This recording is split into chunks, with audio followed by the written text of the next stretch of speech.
अगर आपकी कंपनी का चेक बाउंस हो जाता है और कंप्लेंट फाइल करते वक्त ये एक चीज गलत हो जाती है, तो पूरा केस शुरू होने से पहले ही खत्म हो सकता है।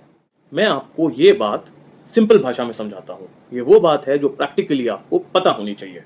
जब भी कोई चेक कंपनी के नाम पे इशू होता है और वो चेक बाउंस हो जाता है, तो सेक्शन 138 एनआई एक्ट की क्रिमिनल कंप्लेंट कंपनी के नाम से ही फाइल होती है।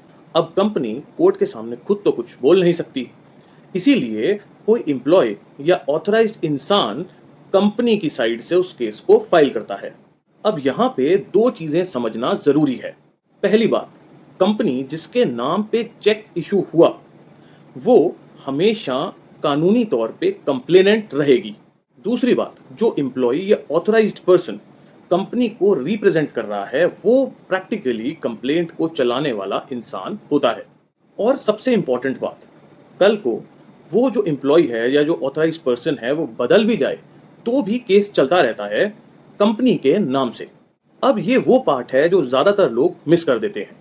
जो एम्प्लॉय या ऑथराइज्ड पर्सन कंपनी को रिप्रेजेंट कर रहा है इस कंप्लेंट में, उसको अपनी कंप्लेंट में और एफिडेविट में क्लियरली शो करना पड़ता है कि फर्स्ट थिंग, कंपनी ने उसको क्लियरली ऑथराइज किया है इस कंप्लेंट में रिप्रेजेंट करने के लिए, और दूसरी चीज कि उसको इस चेक बाउंस के बारे में, इस बिजनेस के बारे में, इस ट्रांजैक्शन के बारे में जानकारी है, वो ऐसे ही रिप्रेजेंटेटिव नहीं है।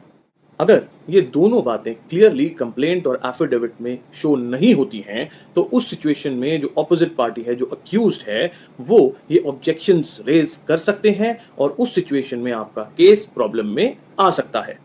तो हमेशा ये बात याद रखिए, कंपनी का चेक बाउंस से रिलेटेड जो भी केस है वो हमेशा कंपनी के नाम से ही फाइल होगा।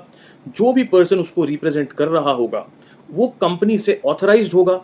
तीसरी चीज, उसको उस स्पेसिफिक ट्रांजैक्शन की क्लियर नॉलेज होनी चाहिए। अगर ये तीनों चीजें आपकी कंप्लेंट में क्लियरली विजिबल होंगी, आप क्लियरली शो कर पाएंगे, आप प्रूफ कर पाएंगे, तो उस सिचुएशन में आपका केस वीक नहीं पड़ेगा और इस स्पेसिफिक बात पर डिस्प्यूट उठने से बचेगा। ये वीडियो मैं इसीलिए बना रहा हूं क्योंकि मैंने बहुत बारी देखा है कि कुछ छोटी छोटी गलतियों की वजह से कुछ स्पेसिफिक बिजनेस ओनर्स के केस वीक पड़ जाते हैं। आपको अपना राइट क्लियरली पता होना चाहिए, बेसिक प्रोसीजर्स क्लियरली पता होना चाहिए। अगर ये वीडियो आपको इन्फॉर्मेटिव लगा है तो follow and subscribe ask legal Raghav.